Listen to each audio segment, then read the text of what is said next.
Bonjour les amis et bienvenue dans cette toute nouvelle vidéo. Aujourd'hui, je vous ai préparé une masterclass qui va aider beaucoup d'entre vous. Pour tous ceux qui ont du mal à signer leur premier client, cette vidéo va vous régler absolument tous vos problèmes. Ça va totalement pouvoir vous permettre de signer vos premiers clients. Mais le mieux dans tout ça, c'est sans avoir de témoignages ni de résultats. Parce que c'est le problème de beaucoup d'entre vous. Vous lancez votre agence, etc. Vous voulez lancer votre agence.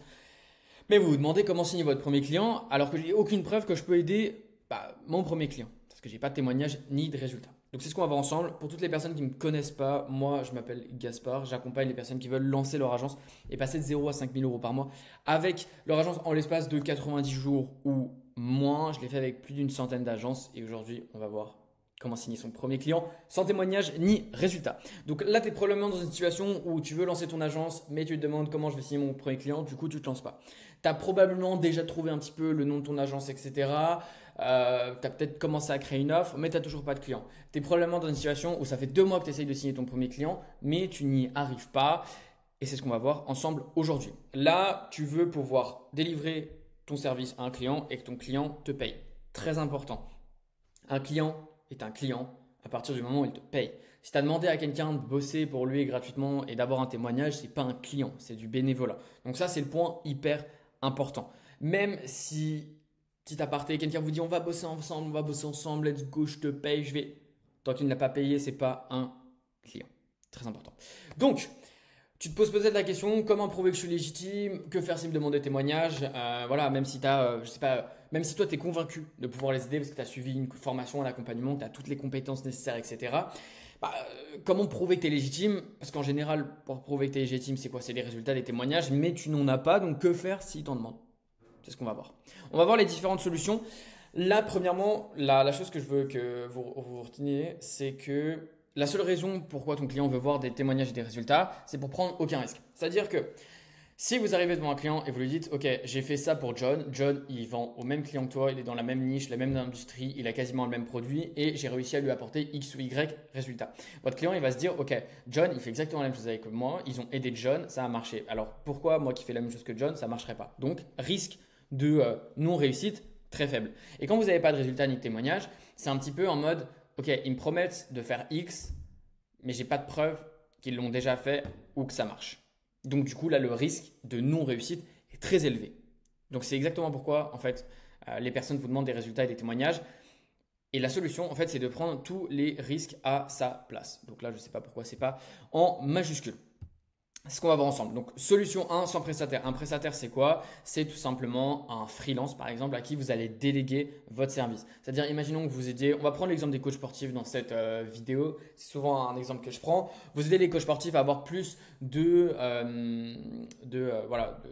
clients à étiquette en gérant leur campagne méta, donc Instagram et Facebook. Ok. Un prestataire, c'est quoi? C'est si, par exemple, vous allez déléguer le fait de créer les publicités, gérer les campagnes à quelqu'un d'autre que vous allez payer moins cher que votre client. Mais imaginons que vous le fassiez sans prestataire là, ça veut dire que vous vous occupez vous-même de créer les publicités, gérer les campagnes, etc. Donc, la première étape pour cette première solution, c'est de vous fixer un objectif. C'est-à-dire que vous allez venir vers votre client et vous lui dire, OK, moi je vais t'aider à atteindre X ou Y résultats dans une période donnée. Donc, là, vous avez plusieurs exemples d'objectifs que vous pouvez vous fixer. Premièrement, du CA. Okay. Deuxièmement, le nombre de leads et ensuite le nombre de rendez-vous. Donc, par exemple, le CA, c'est je vais t'aider à faire 10 000 euros de chiffre d'affaires en plus en l'espace de 2 mois. Nombre de leads, je vais t'aider à avoir 500 nouveaux leads, donc 500 personnes, je ne sais pas, qui remplissent le formulaire pour accéder à ta masterclass. Je vais t'aider à booker 20, 30, 50 nouveaux appels en l'espace de 2 mois ou par mois, bref. Donc, vous allez vous fixer un objectif. Point important au niveau de ces objectifs. Essayez de vous fixer un objectif qui est plutôt dans la tranche basse. Je m'explique. Imaginons vous aidez un coach sportif à avoir plus de clients étiquettes grâce aux ads, etc. Okay. Là, imaginons que vous l'aidez à avoir 20 nouveaux rendez-vous. C'est-à-dire que grâce à vos publicités, vous allez pouvoir réserver 20 nouveaux rendez-vous de potentiels clients qui seraient intéressés par l'offre de ce coach sportif. Okay. Donc, sur ces 20 nouveaux rendez-vous, le mieux, c'est de pouvoir booker 25 appels. C'est-à-dire que si votre objectif il est de 20, et imaginons que ce soit la tranche basse, par rapport à son offre, par rapport à sa niche, par rapport à vos compétences. Enfin, il y a plein de choses à voir. Mais imaginons que 20 soit la tranche basse. C'est mieux que vous mettez 20 comme objectif et que vous bookiez genre 28 calls, plutôt que vous mettiez 30 comme objectif, qui est plutôt dans la tranche haute, imaginons. Après, ça dépend encore du cas, du marché, de l'offre, de plein de choses. Et que vous arriviez à 28, au final, vous allez booker le même nombre d'appels, sauf que dans le scénario 1, vous avez explosé l'objectif, vous avez booké 8 calls de plus, et dans le scénario 2, vous avez booké 2 calls de moins, mais vous avez booké le même nombre de calls que le scénario 1. Bref, donc au niveau des objectifs, premièrement, fixez-vous des objectifs, on va dire, assez bas, mais fixez-vous un objectif qui reste intéressant par votre prospect. Si vous lui dites, je vais t'aider à booker 2 nouveaux calls par mois, le prospect, il va même pas prendre le temps de vous répondre parce qu'en fait, ce ne sera pas rentable pour lui. Donc voilà, point important.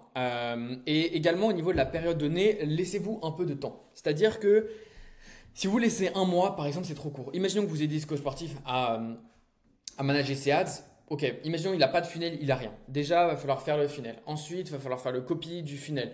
Ensuite, s'il y a des automations au niveau du funnel, recruter des setters, etc. Ensuite, sur la partie ads, il y aura la créative ou la vidéo. Il y aura le body copy, il y aura le head title, il y aura tout en fait. Et rien que ça, même si vous êtes ultra productif avec le recrutement, le funnel building, tout, allez, je sais pas, au moins 10 jours. Au moins, on va dire 2 semaines. Okay, c'est-à-dire que vous avez consumé déjà la moitié du temps que vous avez pour atteindre votre objectif, rien que pour le setup. Donc moi, ce que je vous conseille, c'est que peu importe ce que vous faites, mettez-vous quand même une période donnée de 2 à 3 mois, okay, pour atteindre cet objectif. Mais étant donné que vous vous donnez une période assez longue, il faut quand même que l'objectif soit assez intéressant parce que la personne, elle va quand même investir un peu de son temps. Même si on verra, elle aura à investir 0, elle va investir en fait de son temps pendant au moins 2-3 mois. Donc c'est important d'avoir un objectif qui est, si vous voulez, attrayant, mais à la fois, enfin plutôt attractif, mais à la fois qui reste atteignable. La deuxième étape, ça va être tout simplement de fixer une commission si l'objectif est atteint. Donc, vous avez plusieurs cas de commission. Par exemple, si vous l'aidez à booker 20 nouveaux appels pendant l'espace par mois au bout de 2 mois, donc c'est-à-dire qu'au bout de 2 mois, au bout du deuxième mois, vous arrivez à lui booker 20 appels en 30 jours. Soit vous pouvez par exemple prendre 5%, 10%, 20%, 3%, bref, du CA. Okay. Moi, ce que je vous conseille, si vous mettez tout en place comme ça, en partant du principe que vous n'avez pas de résultat ni de témoignage, vous n'allez pas non plus pouvoir demander 40 ou 50%. Moi, je tournerai autour de 20%. 20% sur le CA qui est généré par rapport au call que vous avez booké, bien sûr. Soit vous pouvez prendre par leads. Donc, par exemple, si vous aidez ce coach sportif à avoir plus de leads qui accèdent à sa masterclass, qui remplissent le funnel, qui rentrent dans la séquence email, etc., vous pouvez être payé par leads. Donc, je sais pas, 10 balles, 25 balles, 1 euro, 4 euros, le lead, etc. Après, ça dépend de la qualité du lead, ça dépend de plein de choses. Ou sinon, vous pouvez avoir un setup fee très simple où vous dites, OK, si j'arrive à booker 20 appels par mois, tu me donnes 1000 balles à la fin. Voilà. Comme ça fait un espèce de retainer, entre guillemets, un pseudo-retainer. Moi, ce que je vous conseille dans la majorité des cas, c'est au niveau du CA. En fait, c'est de prendre une commission au niveau du CA parce que c'est là où potentiellement vous allez prendre le plus. Et surtout, la personne va se dire, OK, elle va prendre un pourcentage de ce qu'elle a généré. Donc, c'est ultra bénéf pour moi. Dans le sens où, imaginons que vous lui dites 20 appels, 1000 balles. OK.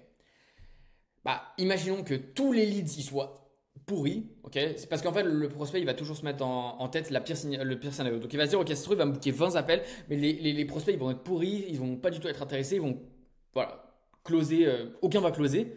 Pourtant, il a booké ses 20 appels, donc je vais devoir lui donner 1000 balles. Okay. 25 euros par lead.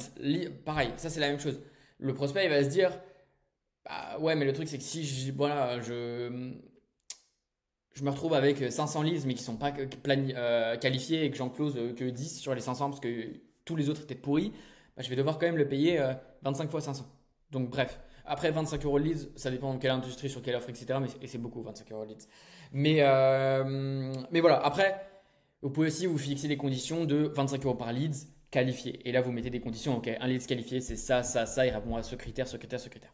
Alors que le CA, c'est quoi? La personne, elle se dit, OK, là, il va m'aider à booker 20 appels et je vais lui donner une partie du revenu que j'ai closé. C'est-à-dire que si je close pas, je donne 0. Et si je close, je donne 5% de ce que j'ai closé, alors que sur les 20 appels, c'est lui qui m'a tout apporté. Donc c'est pour ça qu'en général, le CA, ça reste le plus intéressant pour le client et en fonction de son offre, etc. Même pour vous, vous pouvez gagner bien plus que 1000 balles ou 25 euros par lead.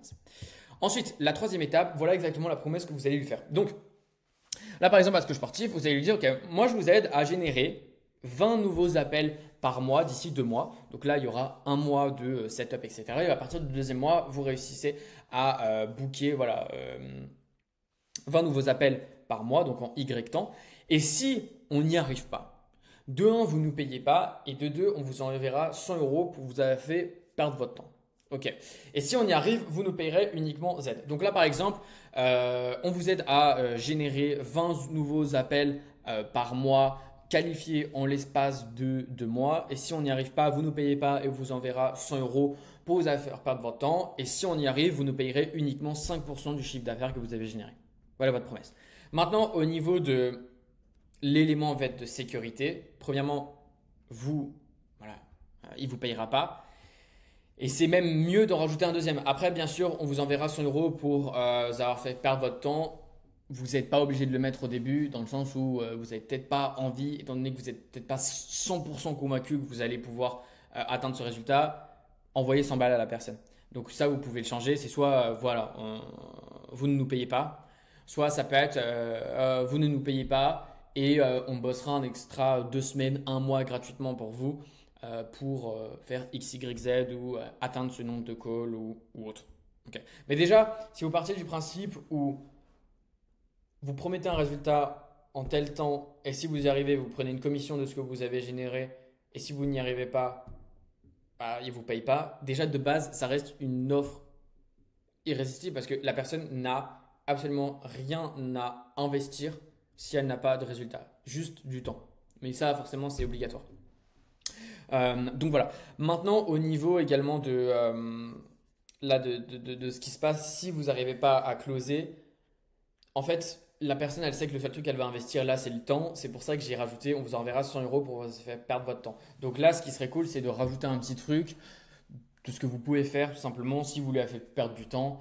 Ça peut être, je sais pas, on vous laissera tous les accès.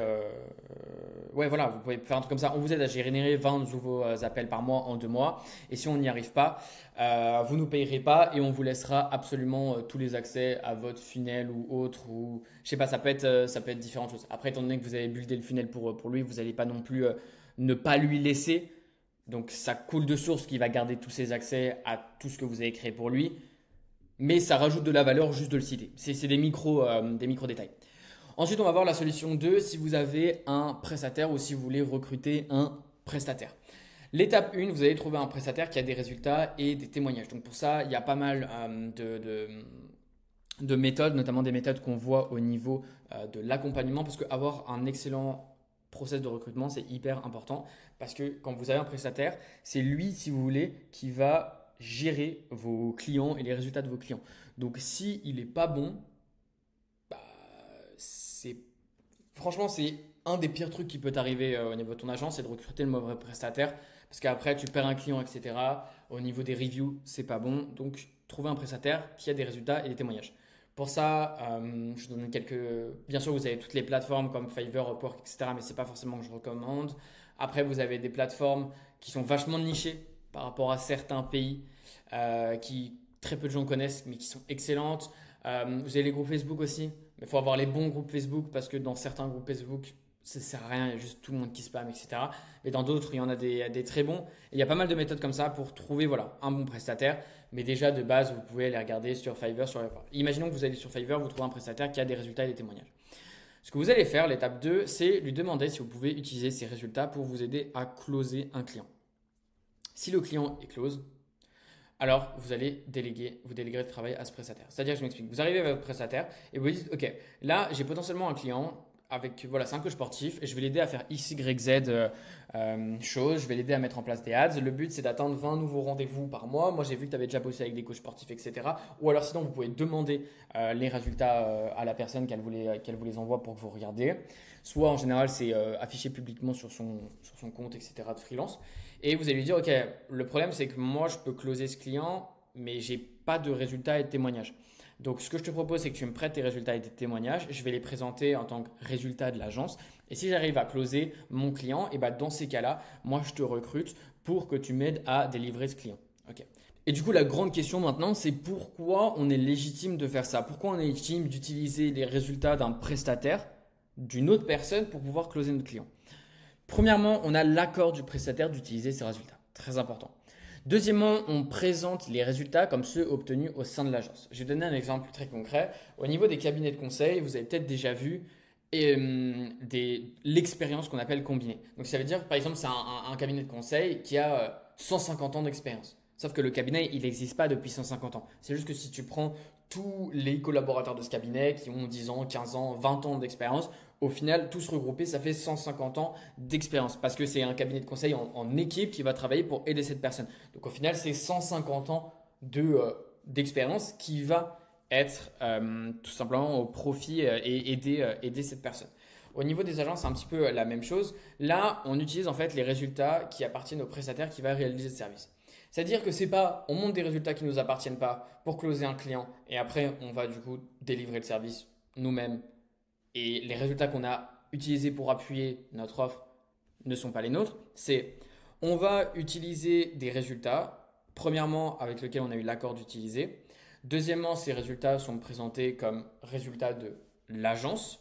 Et si ces résultats aident à closer le client, le travail qu'on va devoir délivrer au client va être délégué à la personne qui a tout simplement les résultats, qui obtient les résultats. Et ça c'est le plus important en fait. C'est juste que, au lieu que ce soit l'autre personne qui a les résultats, qui fasse l'appel et qui close le client et qui fasse en one-one, c'est nous qui closons le client en appel en montrant les résultats de la personne qui va ensuite réaliser le service. Et en fait, vous présentez des résultats qui sont obtenus au sein de l'agence parce qu'au final, si vous closez votre client, le client, tout simplement, il va bosser avec la personne. Enfin, vous allez bosser avec votre client et vous déléguez votre travail à cette personne à qui obtient les résultats. Donc maintenant, cette personne fait, si vous voulez, partie de l'agence. En fait, pour votre agence, vous n'avez pas besoin, si vous voulez, d'avoir un CDI pour dire que votre personne, elle bosse avec vous dans votre agence. La différence, on va dire, entre un CDI et un prestataire en freelance, c'est juste des complications, hein. Concrètement, la personne, elle peut faire le même travail, mais sans complications. C'est beaucoup plus simple d'avoir des freelances, très clairement. Même si c'est des freelances en full time, c'est beaucoup plus simple. Même j'ai plusieurs assistantes, etc., qui travaillent en full time pour moi. Je ne vais pas prendre un CDI, c'est juste trop relou à gérer, c'est trop de galères, etc. Par contre, de les faire bosser en freelance, c'est beaucoup mieux pour eux comme pour moi. Donc maintenant, vous posez aussi la question, mais pourquoi le prestataire, tout simplement, il accepterait? Pourquoi le prestataire, il ne va pas directement voir le client et lui proposer ses services, être en one shot, et puis voilà. Tout simplement parce que vous lui livrez un client sur un plateau d'argent. C'est-à-dire que ce client-là, vous avez taffé pour le trouver. Ou alors sinon, vous avez taffé pour qu'il vous trouve. Sauf que le prestataire, s'il n'a pas trouvé ce client-là, c'est qu'il soit il n'a pas fait le taf, soit il n'a pas cherché. Donc au final, vous arrivez et vous lui dites, ok mec, là, moi je te propose un client gratuit, entre guillemets, offert sur un plateau d'argent, je te paye ton prix de base. Est-ce que c'est bon pour toi? Bien sûr qu'il va dire oui le prestataire. Après que lui, son prix de base, ce soit 500 et que vous, ce soit 2000, ça c'est l'économie. Ça c'est l'économie. Et si vous faites 1500 euros en plus, ça vous regarde. Enfin, c'est vous qui avez closé votre client, etc. Maintenant, vous cherchez quelqu'un à vous aider. C'est pareil. Je vois beaucoup de gens qui disent ah oui, mais du coup, ah oui, mais c'est pas terrible parce que lui, si je le paye 500 et que moi je prends 1500, c'est pas ouf. Les gens qui travaillent à McDo, je sais pas, en alternance, en CDI, qui gagnent, je sais pas, entre 500 et 1200 balles par mois. Personne ne se plaint parce qu'il gagne 500 ou 1200 balles par mois, alors que le PDG, il doit prendre des millions, voire des dizaines, voire centaines de millions par an. Là, c'est exactement la même chose. C'est comme dans toute boîte, tu es obligé de payer, si tu veux, tes salariés, tes collaborateurs, moins que ce que ta boîte génère. Sinon, ta boîte, elle fait zéro et elle coule. Et tu ne peux pas payer non plus, en fait, tes prestataires ou tes collaborateurs. Donc ça c'est hyper important. Ensuite, solution 3, être sa propre étude de cas. C'est-à-dire que là, si vous n'avez pas de résultats et que vous ne savez pas tout simplement, même à proposer à quelqu'un d'autre, vous n'y arrivez pas, etc. Ça, c'est votre dernière solution. En tout cas, de proposer à quelqu'un que vous allez l'aider à atteindre X ou Y objectif gratuitement. Si vous n'y arrivez pas, il ne vous paye pas. Et si vous y arrivez, il vous paye à la commission. C'est rare en fait que les gens, si vous voulez, refusent. Après, il ne faut pas envoyer ça premier message. Il y a quand même une manière de le faire pour booker le call, etc. C'est important d'avoir une méthode. J'en parle pas mal aussi sur ma chaîne YouTube et surtout dans l'accompagnement, mais c'est hyper important d'avoir une méthode. Okay, parce que vous n'êtes forcément pas le premier qui va proposer ça à cette personne. et elle va quand même investir de son temps. Donc la dernière solution, c'est être sa propre étude de cas. C'est-à-dire que vous allez, entre guillemets, délivrer le service à vous-même. Je vous explique. Si par exemple, on va prendre un autre exemple, vous aidez des coachs sportifs à se développer sur Instagram. Une des meilleures études de cas possibles, c'est de développer son propre compte Instagram, de réserver des appels ou de faire des millions de vues ou de générer, je sais pas, de créer une liste email où au final vous arrivez à réunir 1000, 2000, 5000, 15 000 personnes. Et c'est déjà une excellente étude de cas. Donc essayez d'utiliser votre service pour vous-même, ok? Et comme ça déjà vous arrivez avec un atout en plus. Même si demain vous arrivez vers un client et vous lui dites, bah voilà, j'ai pas encore de résultats et de témoignages. Par contre, je peux te montrer moi ce que j'ai fait pour moi-même avec mes réseaux, etc. J'ai fait ça, ce système, c'est ça. Bah déjà, il y a une première preuve. Et si c'est pour vous, enfin, si ça a marché pour vous, il n'y a pas de raison que ça ne marche pas pour lui. C'est ça le truc. Donc ça vous fait déjà une première preuve tout simplement. Donc en fait, vous allez faire délivrer votre service entre guillemets à vous-même. Par exemple sur Instagram, essayez de développer une communauté le plus rapidement possible. Essayez d'avoir un maximum de vues, de likes, d'engagement. Essayez de construire une base email, essayez de construire une communauté. Essayez de, je sais pas, n'importe quoi. Un truc qui pourrait être pas mal, c'est de développer par exemple une communauté, enfin une audience autour d'une niche, quelque chose, etc. sur Insta. De commencer à monter et d'avoir, voilà, je sais pas, on va dire jusqu'à vous passer de 0 à 5000 voire 10 000 abonnés. Ça peut vous prendre 2 mois comme 6 mois, ça dépend. Moi, passer de 0 à 10 000 abonnés sur Insta, ça m'a pris 2 mois. Donc c'est juste après une question de travail, quoi. Et ensuite, vous, par exemple, créez une liste d'attente pour un potentiel produit que vous allez sortir par rapport à vos contenus. Et si vous voyez que vous avez 1000 inscrits, bah, vous arrivez vers votre potentiel client et vous lui dites, OK, mon Insta, je suis passé de 0 à 10 000 abonnés en 2 mois. Donc, premièrement, très grosse croissance. Ensuite, au niveau des vues, j'ai réussi à faire ça de vues, X millions de vues, des vidéos à tant de commentaires, etc. J'ai beaucoup de partages sur mes vidéos, etc. Au niveau des stories, regarde, j'ai ça, j'ai ça, j'ai ça. Et en plus de ça, j'ai voilà, parlé du fait que j'allais potentiellement sortir un produit qui est en relation avec mon contenu. Et j'ai eu 1000 personnes qui étaient potentiellement intéressées, qui sont inscrites à la liste d'attente. Donc là, vous avez prouvé à la personne que vous arrivez à générer de l'attention et que cette attention peut être monétisable. Alors bien sûr, les personnes n'ont pas acheté, mais c'est une première preuve et ça vous évite en fait de forcément développer le produit tout de suite en fonction. C'est juste pour tester et voir au niveau du marché. Je vais vous donner notamment une petite template au niveau d'une étude de cas. Donc là, imaginons que vous avez réalisé, voilà, vous avez monté votre propre Instagram, etc. Vous avez fait X, Y, Z et vous voulez utiliser vous-même ce que vous avez fait pour vous-même en tant qu'étude de cas. Ce que je vous conseille, c'est de vous créer une petite page Notion. Ce que vous allez faire, c'est que tout en haut, vous allez mettre la bannière tout simplement de votre agence, okay, du logo de votre agence. Là, vous allez mettre le logo de votre agence. Ensuite, ici, vous allez mettre un loom, okay, qui explique absolument toute la suite. C'est-à-dire, au lieu d'avoir des pavés, des cris, etc., vous allez prendre un loom et enregistrer et reprendre ce que vous avez dit, ce que vous avez fait. Premièrement, première petite section, vous allez décrire l'entreprise. Donc là, par exemple, j'ai voilà, aidé, en l'occurrence, vous l'avez fait pour vous-même. Donc, j'ai un compte Instagram qui parle de XY choses à XY personnes, sur le dev perso, sur ça, sur ci, sur le business, etc. Bref.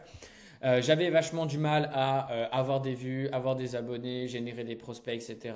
au début. Voilà les résultats que j'avais avant d'utiliser mon système, ma technique, ma méthode, mon plan d'action, mon framework, mon blueprint, peu importe. Ok, donc là vous mettez des screens, vous n'avez pas d'abonnés, vous n'avez pas de potentiel leads, etc. Et ensuite, ce que vous avez fait, donc là du coup j'ai mis en place ça ici, ça comme ça, ça comme ça. Alors bien sûr vous expliquez pas tout en détail, mais vous expliquez dans les grandes lignes, etc. Vous mettez des screens pour illustrer un peu et vous allez dire ok, bah, au bout de 6 mois, du coup je suis passé à 10 000 abonnés, j'ai 1000 personnes qui pourraient être intéressées dans mon produit, etc.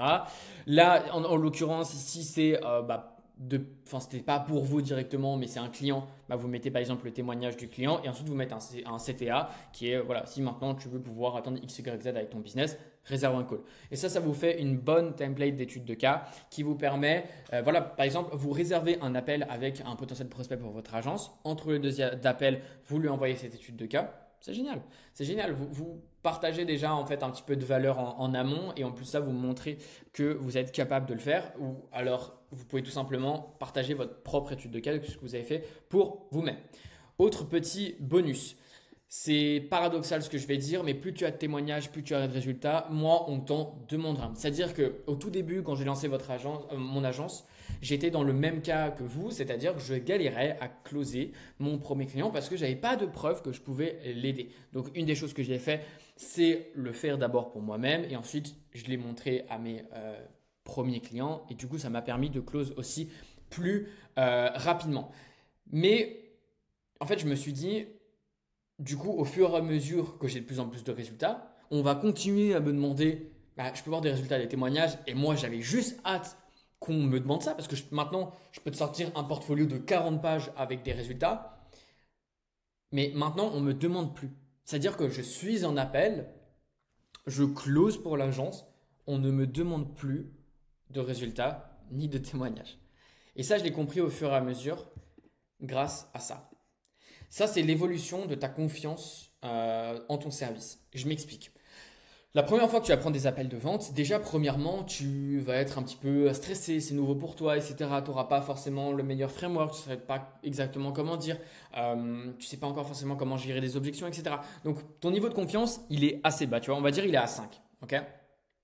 Là, tu as signé ton premier client, il est à 5. Au fur et à mesure que tu signes de plus en plus de clients, ton niveau de confiance, il augmente. Premièrement, en tes compétences, tu deviens bon en closing, etc. Mais surtout en ton service. C'est-à-dire qu'entre le moment où tu as close ton premier client et que tu es en mode je vais vous aider à faire ça, mais si j'y arrive pas, vous ne me payez pas, ton niveau de confiance en ton service, il est assez bas parce que voilà, tu veux enlever tous les risques possibles à ton client parce que même toi, tu ne vas pas te retrouver dans une situation où le client t'a payé, au final, il n'a pas forcément de résultat. C'est jamais des situations dans lesquelles tu veux être. Alors qu'au fur et à mesure, quand tu arrives à ton 5e, 10e, 15e client, étant donné que tu l'as déjà fait pour 4-5 personnes, c'est même pas est-ce que je le fais, si j'arrive pas, tu me payes pas. C'est ok, aujourd'hui c'est 3000 et on va t'aider à faire ça. Point. Et en fait, tu es tellement confiant et tu es tellement. En fait, tu le dis à la personne que tu es tellement convaincu en ce que tu vends et ça se voit, ça se ressent, tu le dis, que la personne en fait, elle a même pas besoin de preuves. C'est-à-dire que tu es tellement confiant en toi, en ce que tu proposes, en ton produit, qu'elle n'a pas besoin. Elle n'a pas besoin. C'est comme si demain, un vendeur de voitures, il a créé des voitures pendant 15 ans. Au bout d'un moment, il va te vendre des voitures, tu vois. Et il sera tellement passionné et il aura tellement bossé sur cette voiture que rien qu'en te parlant, tu vas acheter la voiture. C'est-à-dire que tu n'auras même pas besoin de l'essayer. Alors qu'avant, quand il vendait ses premières voitures, les gens avaient besoin de faire des tests pendant 2 semaines, la prendre, voir à la maison si elle va bien, etc. Alors que maintenant, au bout de sa 200e voiture vendue, 1000e voiture, il arrive, il parle, il le vend en fait. Bah là, c'est exactement la même chose avec ton agence. Donc, c'est paradoxal, mais au début, tu vas beaucoup galérer sans résultat, sans témoignage. Donc, c'est pour ça que je t'ai présenté toutes ces solutions. Mais plus tu avances, plus tu vas avoir de clients, plus tu vas avoir de résultats, plus de témoignages. Et au bout d'un moment, tu vas te retrouver avec un portfolio de 50 pages et tu vas juste être en mode, vas-y, dis-moi que je te montre des résultats, des témoignages. Et en fait, personne ne te le demande et tout le monde paye à la fin de l'appel. Donc, c'est un truc de ouf. C'est paradoxal, mais ça a à voir avec ta confiance. Après, très important, essayez toujours de demander des résultats, des témoignages, etc. Et autre point sur lequel je voulais revenir, au début de la vidéo, je vous ai dit un client, c'est un client à partir du moment où il paye. Une erreur que je vois que beaucoup de personnes font, c'est de bosser gratuitement pour des gens. C'est-à-dire qu'ils arrivent, ils disent bah mec, je bosse pour toi. Je vois beaucoup de copywriters faire ça ou d'agences de copywriting. C'est je bosse pour toi pendant 2 semaines. Si tu es content, tu me fais un témoignage. Si tu n'es pas content, bah c'est mort, tu vois. Ou alors des essais gratuits entre guillemets. Ça, faut oublier. Ça sert à rien parce qu'en fait, vous allez vous retrouver avec un client qui n'est pas du tout investi dans le process parce qu'il a investi zéro. À la limite, il va juste investir du temps, mais il n'y a pas d'objectif. Et en plus de ça, si vous atteignez l'objectif, bah, il n'a pas à vous payer, il a juste à vous faire un témoignage. Et en général, c'est le genre de client qui, au début, bosse, essaye de vous aider, etc. Enfin, en fait, rien que de base, il faut comprendre que oui, une agence, les clients, on leur permet aussi de déléguer une partie de leur travail, etc. Mais ça reste un travail d'équipe, hein. Si demain, tu as un client qui prend une semaine à te donner accès à son business manager, bah, pendant une semaine, tu ne peux rien faire. Oui, tu peux créer des ads, oui, mais tu peux rien lancer, rien setup, rien faire théoriquement. Donc, c'est ça le truc aussi. Donc, très important, faites au minimum. Voilà, objectif, commission, c'est vraiment la base. Et ne considérez pas un client qui ne vous paye pas comme un client gratuit. Même là, par exemple, tant que votre client, voilà, il ne vous a pas payé, considérez pas ça comme un client. À la limite, si vous avez signé un contrat, fixé un objectif, etc., et qu'il vous paye à la fin, là, à la limite, oui. Mais un client qui vous propose juste un témoignage à la fin, c'est pas un client. Donc voilà. Sur ce, si tu es encore sur cette vidéo, c'est probablement que tu veux lancer un business, que tu veux lancer ton agence, mais que tu n'as pas encore les bons systèmes, les bonnes méthodes, etc. On a discuté pas mal dans cette vidéo. Là, je vous ai montré voilà, comment signer vos premiers clients, etc. Mais il y a plein de choses qui rentrent autour. Une agence, c'est hyper complet et tu ne peux pas avoir juste une partie de ton agence qui fonctionne bien avec les bons systèmes et les autres sans rien. Mais surtout, ce que tu veux découvrir, c'est tout simplement la face cachée des agences SMMA, les méthodes qui vont pouvoir te permettre de générer voilà, réellement 3 000, 4 000, 5 000 euros par mois. Donc pour ça, ce que je te propose, c'est un petit appel offert uniquement de 15 minutes. Dans cet appel, on te vend absolument rien. C'est-à-dire que cet appel ne t'engage à rien. Le but de cet appel, c'est quoi? C'est de faire un petit point, de comprendre où tu en es, etc. De voir si potentiellement je pourrais personnellement t'aider à développer ton agence. Et si c'est le cas, on organisera un deuxième call un petit peu plus long où là, on te présentera comment moi je fonctionne, etc., mes systèmes et comment je peux t'accompagner. Mais dans cet appel, le but de base, c'est juste de voir est-ce que potentiellement on serait fait pour bosser ensemble. Et en réservant cet appel, le but, dans tous les cas, à partir du moment où vous avez un appel, c'est de vous partager un maximum de valeur. Donc, vous aurez accès à une autre masterclass, etc. On pourra répondre à votre question. Donc, il y a pas mal de choses. Donc, si potentiellement vous êtes intéressé par être accompagné pour lancer votre agence, pour développer votre agence jusqu'à 5K par mois, réservez un appel. Et le point également que je veux vous retenir, c'est que c'est en appuyant sur ce bouton et en réservant cet appel que tu peux faire partie de ces personnes. D'avoir un maximum de résultats, de signer des clients à 1500, 1000, 2000 euros, de close pour 3000 euros en l'espace de 4 semaines, de voilà, booker des appels toute la semaine, de vendre sans faire de prospection, etc. C'est hyper important, mais tout ça, tu ne peux pas l'obtenir autrement qu'en réservant cet appel. Surtout que voilà, si tu veux réellement en fait, lancer cette agence, cet appel, premièrement, il prend 15 minutes. Deuxièmement, même si ça ne t'intéresse pas, tu vas repartir avec de la valeur. Et troisièmement, on ne te vend rien. Le but, c'est juste de discuter, voir où tu en es, voir si on est en bon fit. Et puis, voilà. Sur ce, abonne-toi, like. Très important, commente cette vidéo. Commente cette vidéo, dis-moi ce que tu aimerais comme contenu, comme retour. Dis-moi avec quoi tu galères le plus. Je ferai une masterclass. Dis-moi ce que tu en as pensé de la vidéo. Dis-moi si tu as d'autres idées, d'autres retours, etc. Et sur ce, au travail, allez closer des clients pour votre agence. Ciao, ciao les gars.